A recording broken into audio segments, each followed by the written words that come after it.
general areas where our students do come from. The Master in Talent Management will be a one-year program and have less than 25 students. So it is a specialized program that we do have at the school. Students will be aged from around 22 to 32. The Master in Talent Management, like I said, is an official Masters of Science regulated by the European Union, so it is valid in every country in the world. It's a generalist master, but it does allow you to specialize in many different areas of talent management. I'd like to mention that the MTM is the oldest Master in Talent Management in Spain, with a legacy of 35 cohorts and 4,000 alumni. We have just moved into a brand new state-of-the-art campus in the center of the business district of Madrid. This gives you kind of an idea of where we're located. It's an urban campus close to a lot of our corporate partners. At Advantere, we specialize in project-based learning. That means that students will have real-world projects with companies like KPMG, NTT Data, L'Oreal, Zara, and Microsoft. You're going to have 5 or 6 projects a year. These are real-life projects with companies that have cooperative learning in teams and real-life application. We're definitely a school that focuses on practical and experiential learning. Today, we've invited one of our esteemed alumni to speak. His name is Luis Muñiz, and he's going to give a master class right after we see a short video about our innovative project-based learning methodology.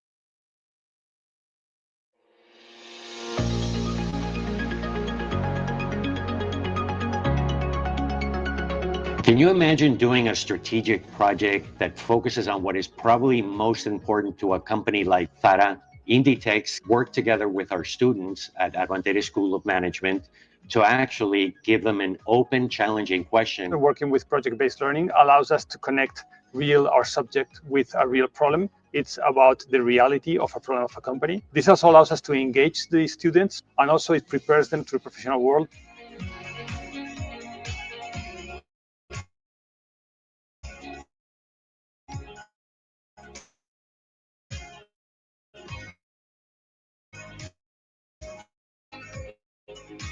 So working directly with Inditex and through Advantere, I think I learned a lot about how to work with a diverse team, that maybe we have some different ideas on how to go about carrying out tasks or dividing up work.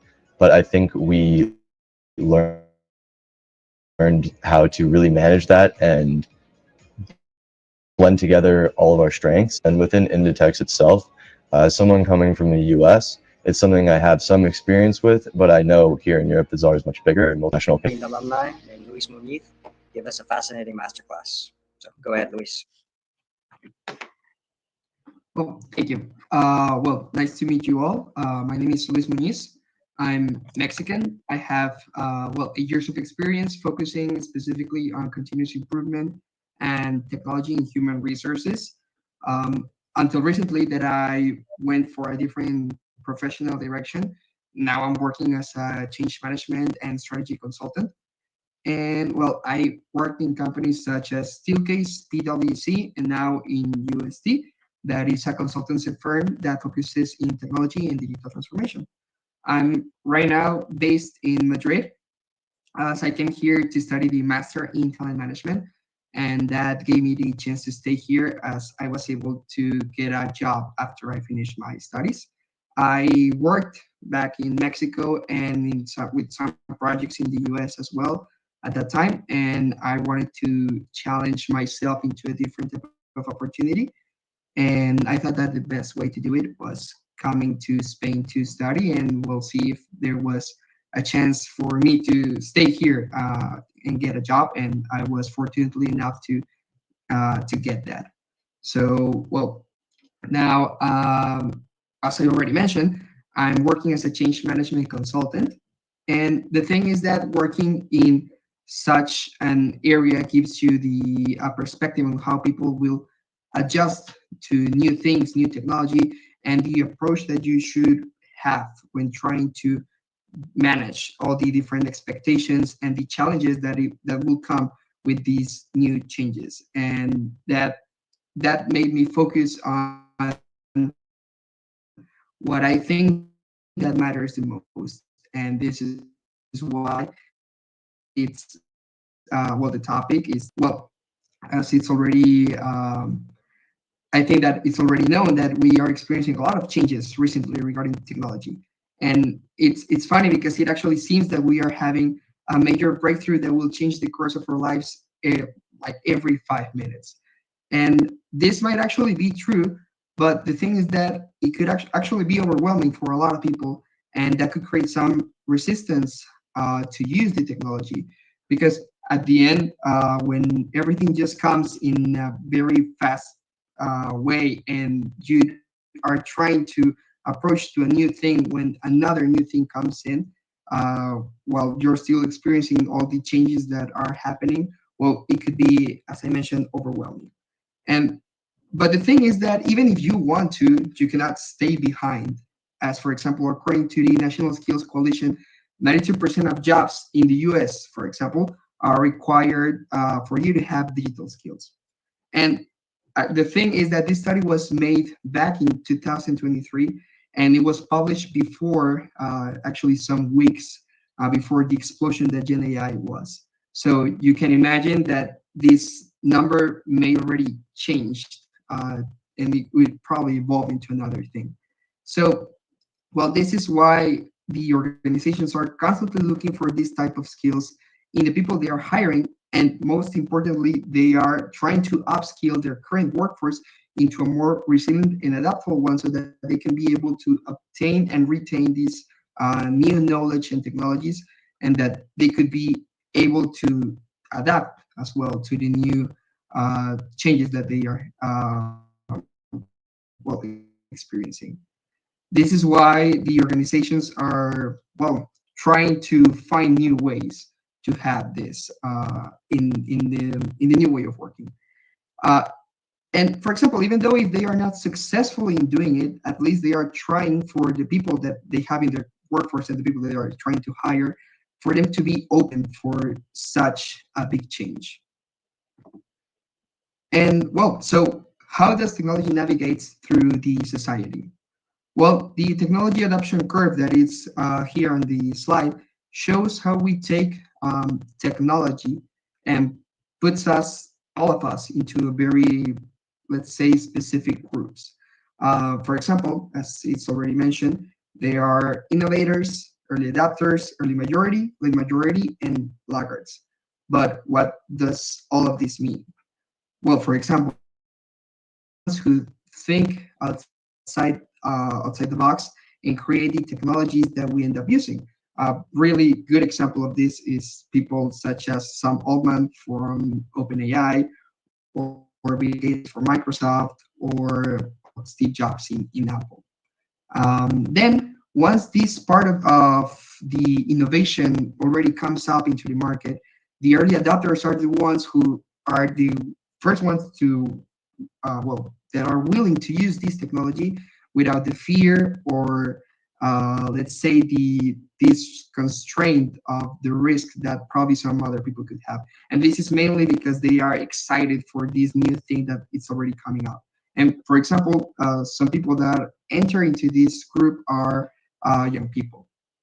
Then once this is already, that the risks are already proven and the technology is already being used by these type of groups, it comes the early majority, that are the users that once the early adopters showcase the tech and experience the, well, what could go wrong, that goes wrong, they start using the technology because everyone else is using it.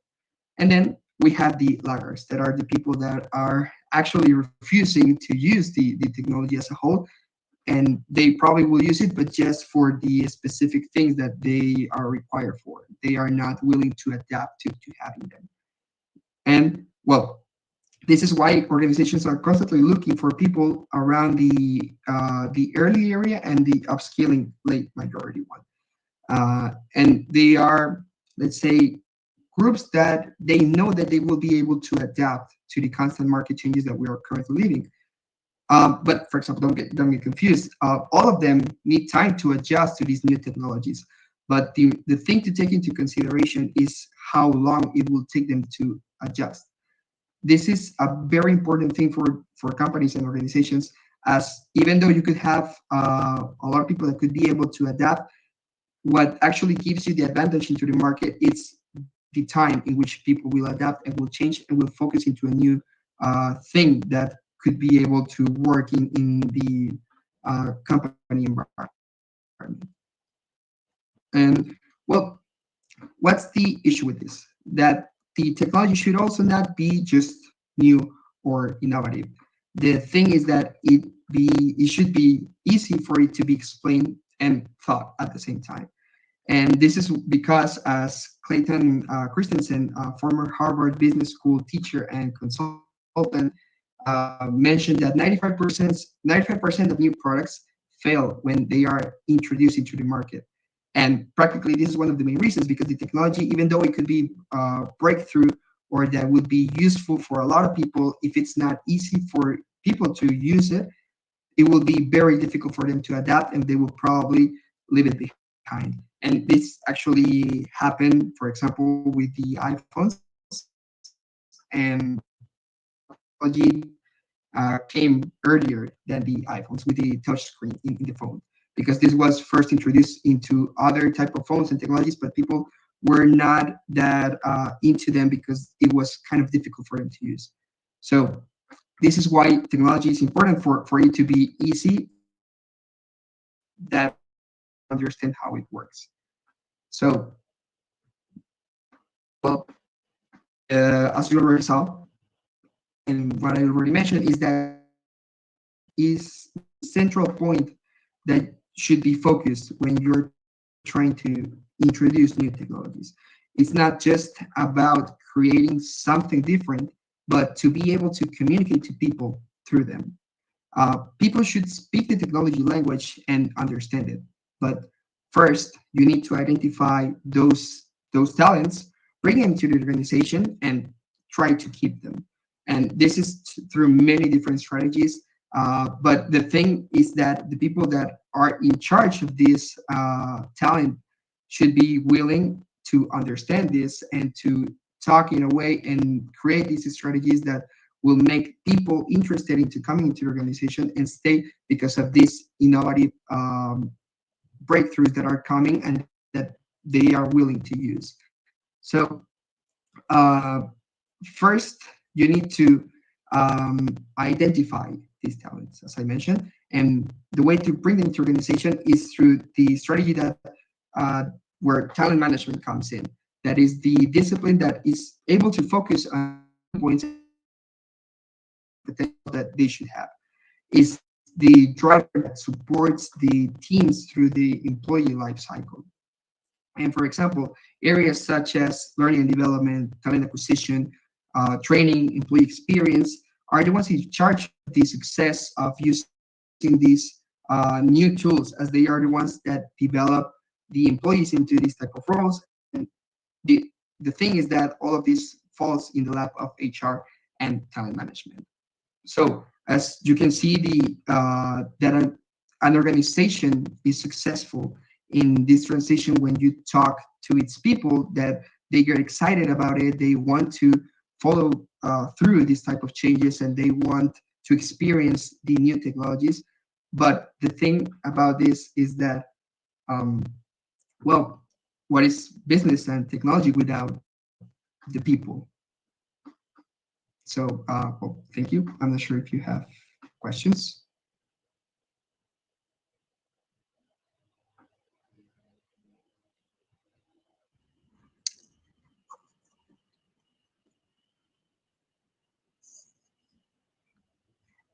Okay.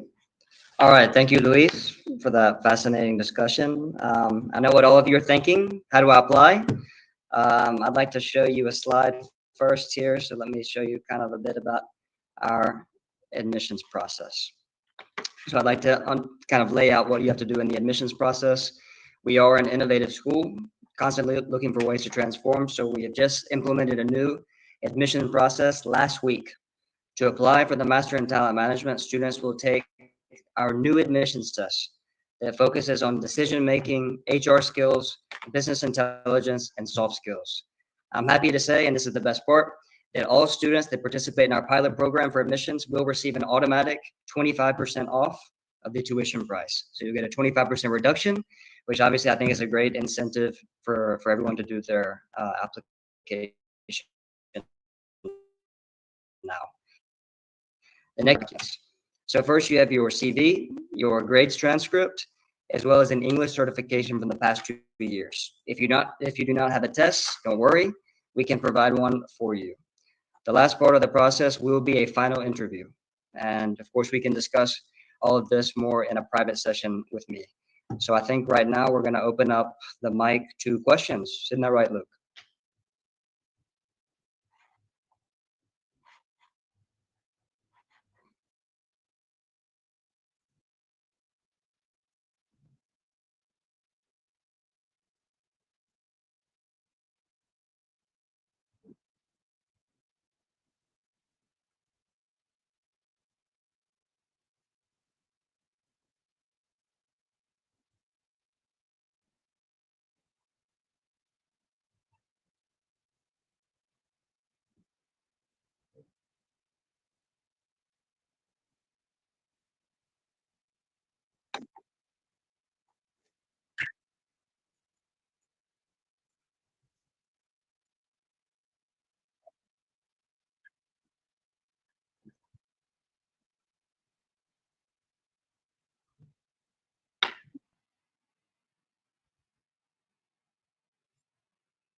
Yeah. Okay. So sure. I can explain that. So in simple terms, like I mentioned before, we do have 3 partners. And so you will get an official degree. This is an official master's degree. It's a Bachelor of Science. It's regulated by the European Union and it's valid everywhere. And so this actual certificate, or just a title or diploma, comes from the University of Comillas. And just so you know, the University of Comillas is one of the best business schools in Europe. If you look at any of the rankings, you can see that it's quite high up, and it's probably the best private school in Spain. And so having an official title from Comillas really does go a long way. And one other thing you will get as well, and this is something that I did mention before, is that we, as a part of the Master in Talent Management, you will have a trip to Georgetown. So there will be an international stay to the United States, to Washington, D.C., as a part of the Master in Talent Management. And so this, of course, is an international experience with a lot of different activities. Everything is included in the price of the tuition. And so as a part of that trip, as a part of that customized program that we do at Georgetown, you will get certification from Georgetown. So when you graduate, you will have not only an official degree from Comillas, you will also have a certification from Georgetown. And not to mention things that you will rack up along the way, we do have something that's called the Tech Academy. We get students certified in a lot of different tech and project management certificates. So when you do leave Advantere, you will have a lot of different technology and project management certificates. And so speaking of, pieces of paper you'll have at the end, you'll have quite a lot once you finish the Master in Talent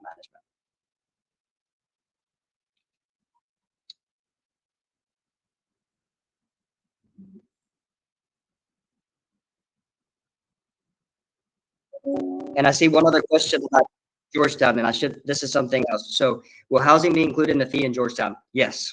Everything is included in the tuition price, which would be housing, all the activities we do there, all of the fees. But the only thing that you have to pay for is the flight and dinners at night. And so we cover breakfast, lunch, and then you have to pay for dinner. That's something you'll do on your own with your friends from the master. You'll go downtown, visit all the monuments and things like that, and then on the weekends. But for all intents and purposes, everything is covered in the price of the tuition.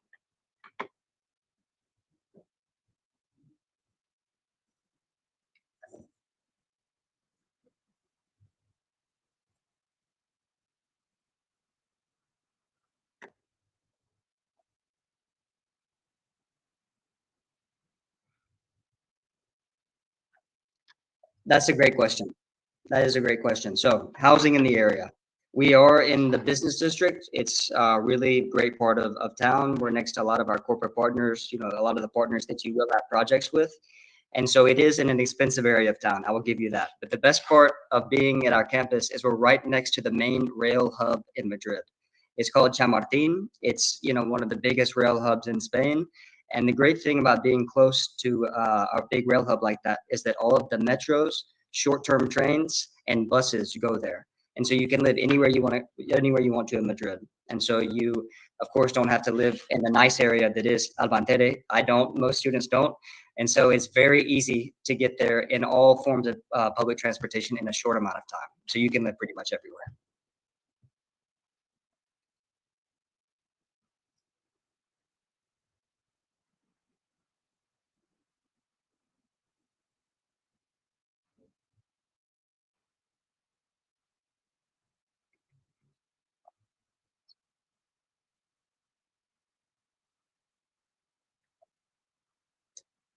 The answer is no. We don't ask for a motivation letter as an obligatory part of the application process.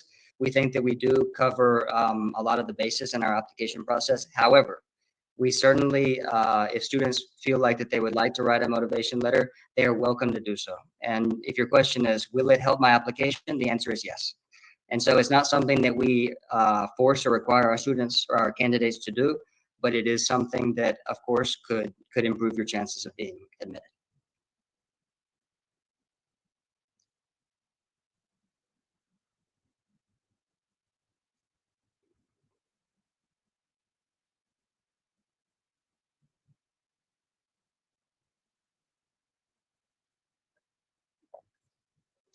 Okay, I see. So, scholarships. We do give scholarships, and I know I already mentioned one of the best parts about applying at this point in time is that all students will get a 25% reduction during the pilot program.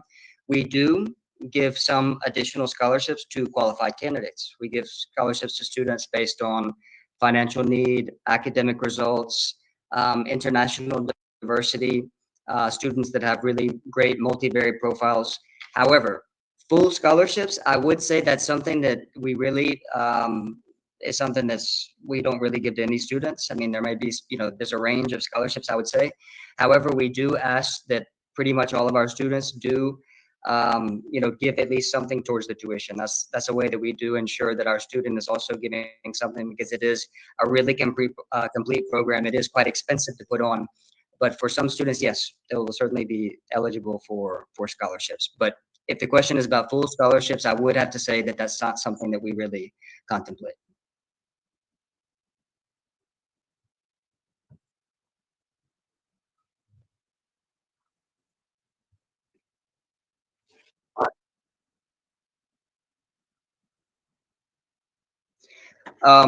The answer is yes. We do have. I would say in the Master in Talent Management, the cutoff would be a high B2. And like I said, if some students do have a B2, we do give another examination that we have ourselves. And so one of the great parts about our application process is, one, it's free, so you don't have to pay an application fee. And two, we do provide students with a Oxford placement test. So an Oxford placement test is going to be a shorter version of an Oxford or a Cambridge test. Normally an English test, it's extremely long. You have, 30 minutes of listening. You have to write an essay, a lot of reading. In our case, it's an abbreviated version. It's going to be multiple choice, and it is sufficient to have because we are an official master, we have to have a piece of paper that says you have a certain level. And so if someone does have a low B2, or they don't have, they don't have an actual certification, we can give that student an Oxford placement test. And sometimes the grades tend to be a little bit higher. If you were to take, say a Cambridge B2, somebody might do a little bit better on our Oxford placement test. And so the answer to your question is yes, we could accept a high B2.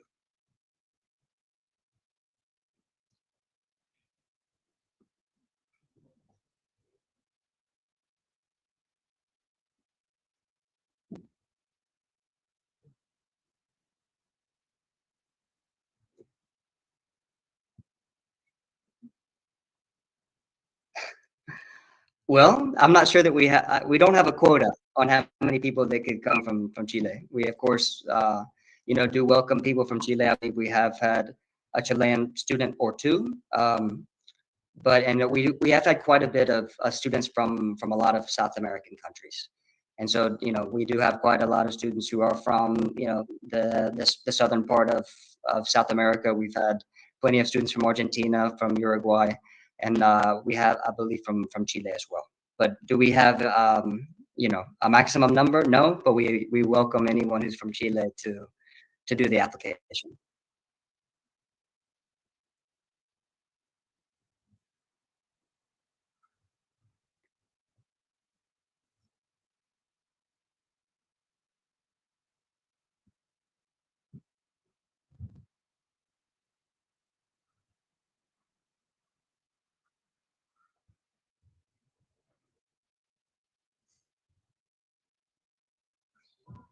Sorry, this is the,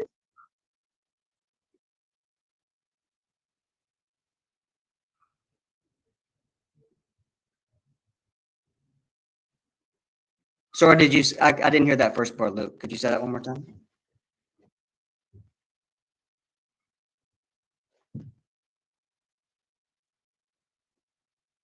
Oh, okay, sure, of course.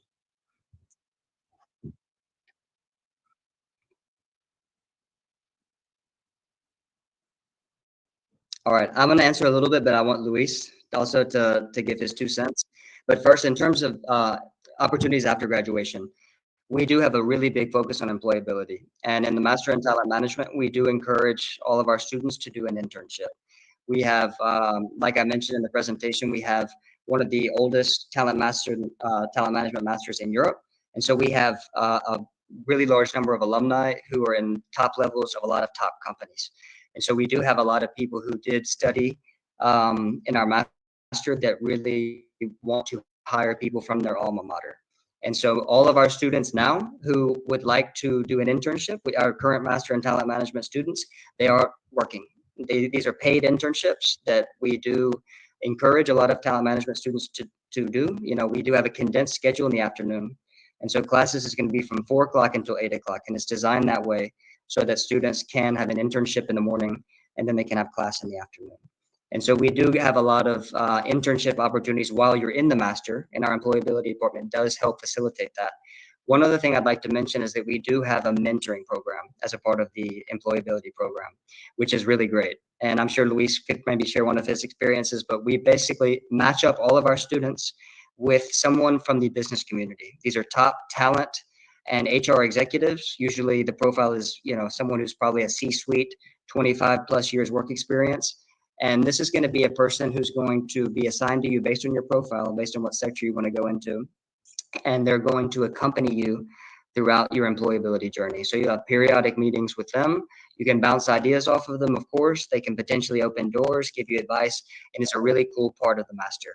Another part I would say about our employability program is something that the talent students have that the other master students at Advantere don't have is the buddy program. The buddy program is going to assign all of our Master in Talent Management students a buddy. So a buddy is going to be somebody who is graduated within the last 5 years, a more junior profile, someone who's much closer to your profile.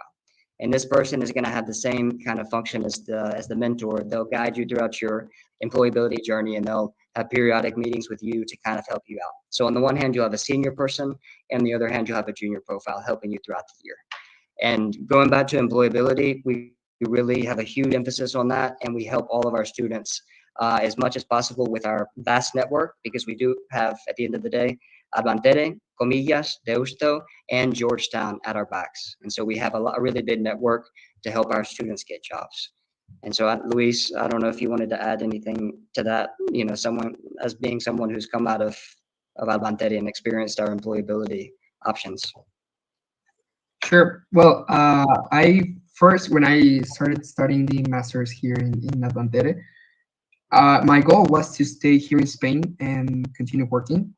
And well, the master's helped me a lot on this part. I mean, I think that I received support from a lot of people in the master's when I wanted to just approach to a Spanish company. And well, I ended up actually getting a job in PwC, that is one of the main consultancy firms in the world, part of the Big Four group. And it was a great opportunity. And I well, I thank Advantere for that because they were the ones to follow up on the different things that the company needed from the masters as well and from me. So it was a great opportunity for me, and now I'm able to stay here in Spain. Now I moved from that company to another position in another role, and the thing is that that is also something that came up with the masters as part of the well, I met my now boss in the masters, so it was a really great way for me to have this exposure and to, well, to just be near the people that could be able to help me into the transition to the workforce here in Spain. And I actually I'm part of the body program. I'm helping someone in the talent management well, masters right now for their professional career. So that is something that it's also very interesting. From the other side, in that part, I would say that it's a great opportunity for people that maybe are confused about the way that they want to develop their careers, or they are not sure if they should follow one path or the other.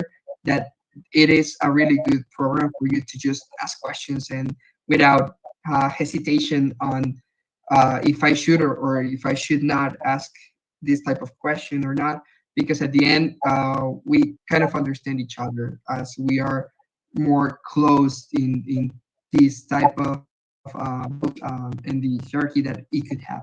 So it's a really great chance for both sides to learn, and also, well, I can talk regarding the experience of having a mentor. My mentor was an HR director from Microsoft. So I would say that the people that you get close to in the masters are just really top executives that will help you along the way. And it's a really great opportunity for you to learn from very interesting professionals. So yeah, I mean, I think that it's a really great opportunity for anyone that would like to try it, and well, that they that Advantere supports and helps you along the way with all your questions and all your needs.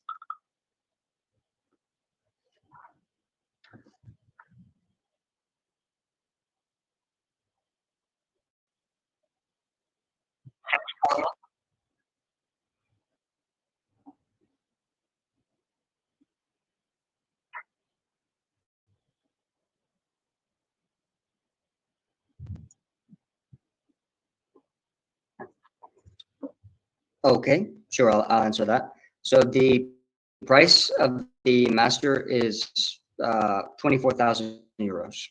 Like I mentioned, and there is a good reason for the price. It is a super top program that creates a lot of top opportunities. I mentioned before that students will get a 25% reduction in the tuition price. So that automatically takes off 6,000 and takes it to 18,000. I mentioned before, we do give scholarships. And so I would encourage students or candidates to do the application process. And so the application process, I already kind of laid out how it goes before. But once you are admitted to the program, you will have the opportunity to write a scholarship letter. And so we do give scholarships, like I mentioned before, based on a lot of different, a lot of different metrics: financial need, academic merit, international diversity, things like that. And so what is the maximum scholarship? That's a decision that is made by our scholarship committee. I don't know if I can give you an exact figure, but of course, I mean, it can get to 50 or above potentially. But that's around the range that it could possibly get up to. And so, but I mentioned before that it is, I would say, a great time to apply now because there is the limited opportunity to get the automatic 6,000 euros off right off the bat.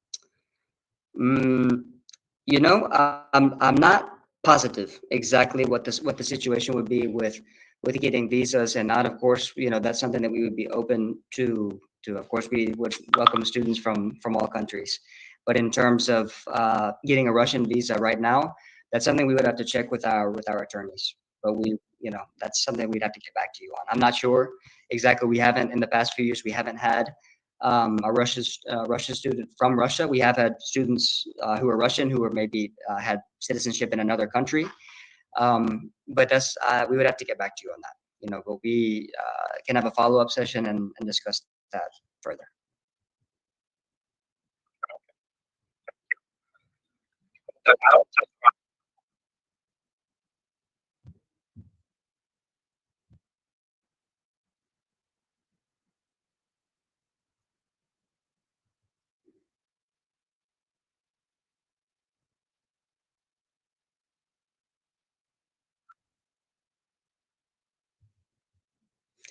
Networking is, I would say, one of the most important things. It could be your ticket to your future.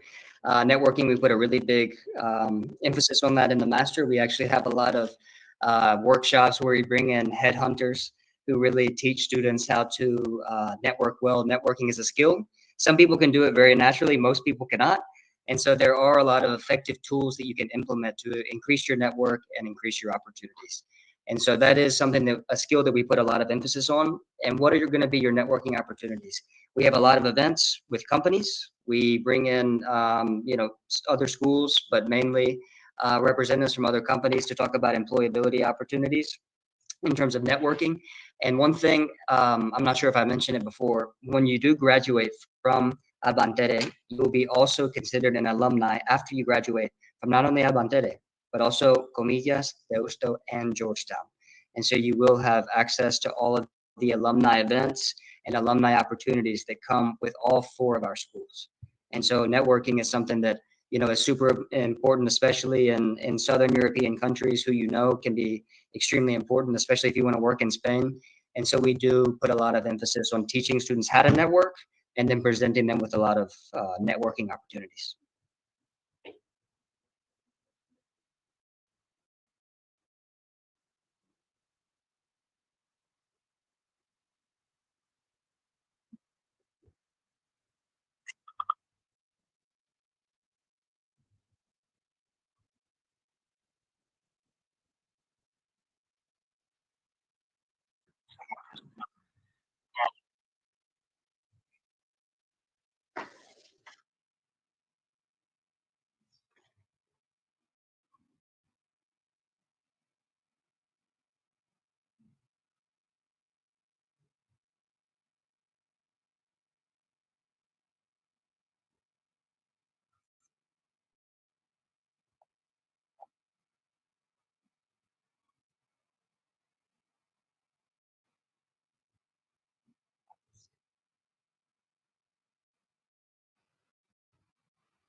Yeah, of course. So we would like to invite everybody here to have a session with me. I do manage the admissions for the Master in Talent Management. I'd like to explain all of the elements further in detail because today we really only scratched the surface. One thing that I did not get the opportunity to talk a lot about was our projects with companies.